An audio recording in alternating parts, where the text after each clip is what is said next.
Chloe Miller spent 12 years building a $20 million diamond empire, only for her father to fire her at the Thanksgiving dinner table to make room for her deadbeat brother. Robert thought he could steal his daughter's life's work just because she didn't have the right last name to lead a dynasty.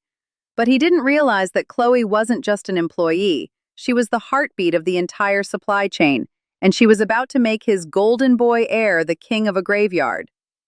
To truly understand it, you need to hear Chloe's story in her own voice. Hello, my name is Chloe Miller, and I've spent more of my life looking at the world through a 10-power jeweler's loupe than through my own 2 eyes.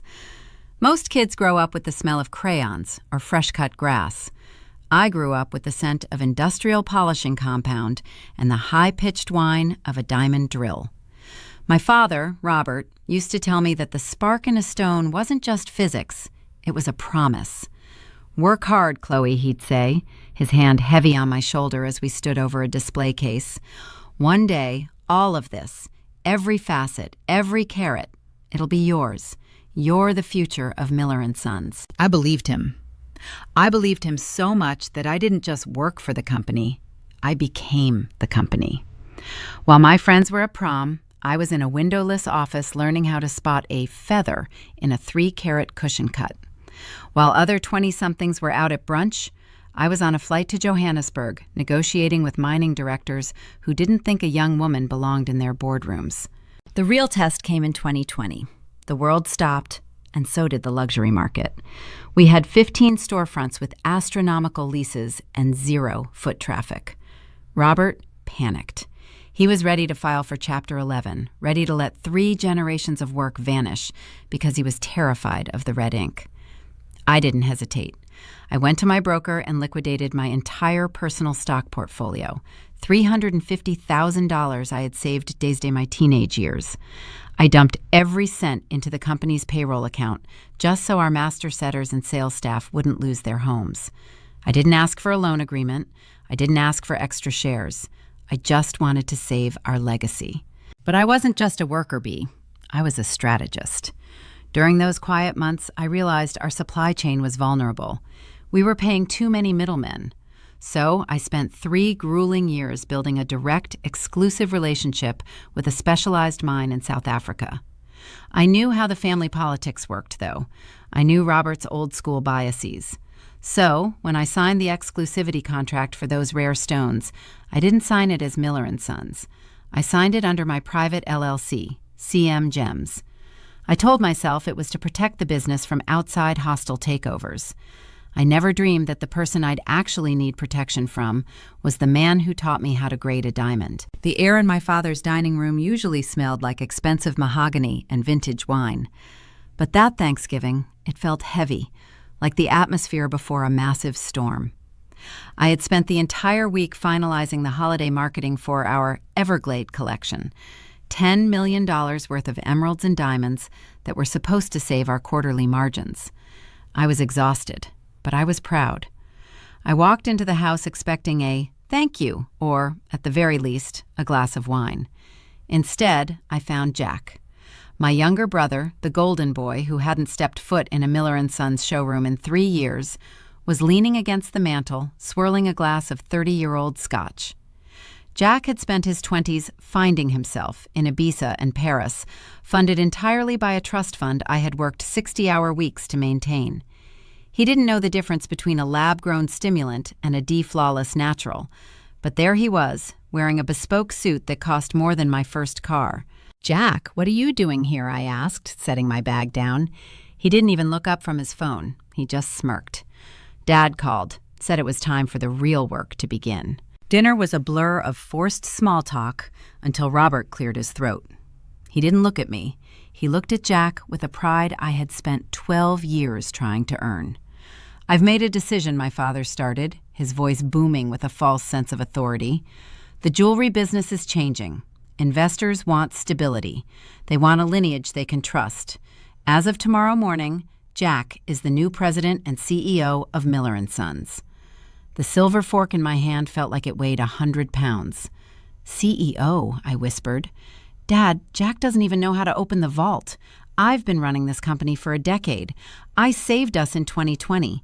I brought in the South African contracts. What is my role in this? Robert finally looked at me, but his eyes were cold, devoid of the promise he'd talked about since I was 6. You've done a nice job decorating the place, Chloe. Truly. You've kept the books tidy. But a multi-million-dollar empire needs a man's name at the top. The board, which is essentially me, agrees. We're giving you a 2-month severance package as a thank you for your service. But Jack needs a clean slate to lead the son's part of the legacy. Severance? My voice cracked. You're firing me? From the company I built? Jack finally looked up, his eyes gleaming with unearned arrogance. Don't be dramatic, Chloe. You're a girl. You were always just a placeholder until I grew up. Thanks for keeping the seat warm, sis. Now, pass the gravy. I didn't cry. I didn't throw my plate. I stood up, tucked my chair in perfectly, and walked out of the house. I could hear them laughing as the heavy oak door clicked shut behind me. They thought they had just taken my job. They didn't realize they had just triggered a landslide. I didn't drive home in a rage. I drove in a trance, the kind of silence that only comes when you realize the person you worshipped was actually a stranger. My father hadn't just fired me. He had erased 12 years of my life as if they were a clerical error. He looked at me and didn't see the woman who saved his house from foreclosure in 2020. He saw a placeholder. The moment I stepped into my home office, the grief vanished, replaced by an icy surgical precision. I stripped off my blazer, kicked off my heels, and opened my laptop. The blue light of the screen felt like a weapon in my hands. Robert and Jack were operating on a 1980s playbook. They thought power came from the name on the building and the mahogany desk in the corner office. They didn't understand that in the modern world, power is digital and power is contractual. My father was so convinced of his own genius that he hadn't looked at a supply contract in 5 years. He just signed whatever I put in front of him, assuming I was his loyal little soldier. He was wrong. I logged into the secure portal for CM Gems, my private LLC. 3 years ago, I had negotiated an exclusivity clause with the Pretoria mine. The contract stated that the mine would supply Miller & Sons only as long as Chloe Miller remained the chief operating officer or president. It was a key person clause, a standard insurance policy I'd told my father was for the bank's benefit. In reality, it was my kill switch. With a steady hand, I drafted an official notice to my partners in South Africa. Effective immediately, my employment with Miller & Sons has been terminated. Per Clause 4B of our exclusivity agreement, please cease all shipments to their distribution centers. All pending orders are to be diverted to my private bonded warehouse in New York. I hit send. Then I went to our web hosting service. I had built the Miller & Sons website in my dorm room. I had paid for the domain millerdiamonds.com with my own credit card in 2012. I had never transferred the ownership to the corporation because, frankly, Robert didn't even know what a domain registrar was. I didn't delete the site. That would be too messy. Instead, I set a timer. At 8 a.m. on Monday morning, the exact moment Jack was scheduled to take his seat in my office, the website would redirect to a black screen with 3 words: under new management. They wanted a clean slate? Fine. I was going to give them a dessert. Monday morning arrived with a silence that felt like a held breath. While Robert and Jack were likely clinking mimosas in the corner office, celebrating their new era, I sat in my kitchen with a cup of black coffee and a tablet, watching the digital walls of their kingdom crumble in real time. At 8:01 a.m., the first alarm tripped. My phone buzzed with an automated alert. Unauthorized access attempt. Inventory management system. I had changed the master encryption keys at midnight. Jack, sitting in my old chair, was currently staring at a locked screen. He didn't know the SKU numbers, he didn't know the cost basis of our loose stones, and he certainly didn't know the combinations to the high-security floor safes in our 15 stores. To him, the company's entire inventory was now just a collection of shiny rocks in locked boxes he couldn't open. But that was just the technical side. The real blow was the Everglade collection. This was the centerpiece of our $5 million holiday campaign. We had taken pre-orders from high-net-worth clients for bespoke emerald necklaces and 5-carat diamond studs. The raw stones, the absolute cream of the South African mine, were scheduled for delivery to our New York workshop that morning. I logged into the GPS tracking for the armored transport. Instead of turning toward the Miller & Sons processing center in Midtown, the truck veered toward a private, bonded vault in Long Island, a vault registered to CM Gems. Because I had triggered the change of control clause, the mine's legal team had rerouted the shipment to me. My father's flagship store was now an empty shell, and he had exactly 0 carats to fulfill $5 million in prepaid holiday orders. Then came the client pivot. I didn't steal my father's database. I used my own personal cell phone. Over 12 years, I hadn't just sold jewelry. I had attended these people's weddings, mourned at their funerals, and toasted their anniversaries. To them, I was Miller & Sons. I sent a personalized BCC email to my top 100 VIP clients. Dear friends, I wrote, I am transitioning to a private boutique model under my new firm, Chloe's Vault. As a thank you for your years of loyalty, I am offering a 20% credit on any existing orders you wish to transition to my new house. I personally hold the Everglade stones you've been waiting for, and I would be honored to finish your pieces myself. By 10 a.m., my inbox was a waterfall of confirmations. By noon, Miller & Sons' website, which I still owned, was a dead link. My father had the name on the building, but I had the diamonds, the data, and the hearts of every customer who actually spent money. He had a crown, but I had moved the entire kingdom while he was sleeping. 10 days before Christmas, the frantic pounding on my apartment door started at 7 a.m. I didn't even need to look through the peephole to know who it was. I took a slow sip of my tea, smoothed out my silk robe, and opened the door. Robert looked like he had aged a decade in 2 weeks. His tie was crooked, and his face was a shade of gray I usually only saw in industrial slag. Behind him stood Jack, looking less like a golden boy and more like a terrified child. The arrogance was gone, replaced by the panicked sweat of a man who realized he had inherited a sinking ship. Chloe, my father gasped, his voice cracking. What have you done? The South African shipments, they never arrived. The website is dead.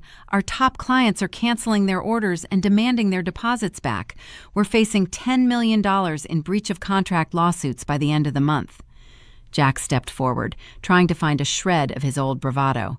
Give us the passwords, Chloe. Now, and tell the mine to release the Everglade stones. You're stealing company property. That's a felony. I didn't flinch. I reached onto my entryway table and handed Jack a folder. Actually, Jack, it's called a change of control clause. Read the contract I signed 3 years ago. The supply line belongs to CM Gems. The domain name? Paid for by me. The client list? Those are my personal relationships. You wanted a clean slate, remember? You wanted a man's name at the top. I looked my father dead in the eye. You told me I was a placeholder, Dad. You told me I was just decorating the place while I saved your life and your legacy. Well, the decorations are gone. All you have left is the name Miller & Sons on a building you can't pay the lease on. Robert's shoulders slumped. He looked around my bright, quiet apartment, the headquarters of my new empire. Please, he whispered. The bank is calling in the lines of credit. If we don't fulfill the holiday orders, I'll lose the house. I'll lose everything. You already lost the only thing that mattered, I said calmly. You lost me. The aftermath was swift and surgical. Miller & Sons declared Chapter 11 bankruptcy in January. Robert had to liquidate his entire retirement fund and sell the family estate just to settle the lawsuits from the angry VIP clients I had already moved over to my books. Jack, realizing there was no more free ride, fled back to Europe to hide from the creditors, penniless and disgraced. Last month, I attended the bankruptcy auction for the flagship store on Fifth Avenue. I sat in the front row and bought the lease for pennies on the dollar. As the workmen took down the heavy brass Miller & Sons sign, I didn't feel sad. I felt light. Today, there's a new sign being bolted into the stone. It's just a single, elegant, diamond-encrusted C. I'm not waiting for a man to give me a title anymore. I built the empire. I own the stones. And this time, I'm the only one holding the loop. Chloe's journey from a dismissed placeholder to the sole owner of her own empire is a powerful reminder that true value isn't in a name on a building. It's in the expertise and relationships you build yourself. But looking at how this family fell apart, I have to ask you, who was truly at fault here? Was it a father's outdated ego or a brother's unearned arrogance? Let me know your thoughts in the comments below. It is important to remember that while this was a fictional dramatization created for societal reform and awareness, the themes of betrayal and professional gaslighting are very real. We share these stories to highlight dark realities, but we strongly warn our audience, do not repeat the manipulative schemes or toxic behaviors shown here in your own lives. Our goal is to build a world where merit is respected and justice prevails through integrity, not just cold calculation. If you found a valuable lesson in Chloe's stand for justice today, please subscribe and hit the bell icon to join us for a new story every single day.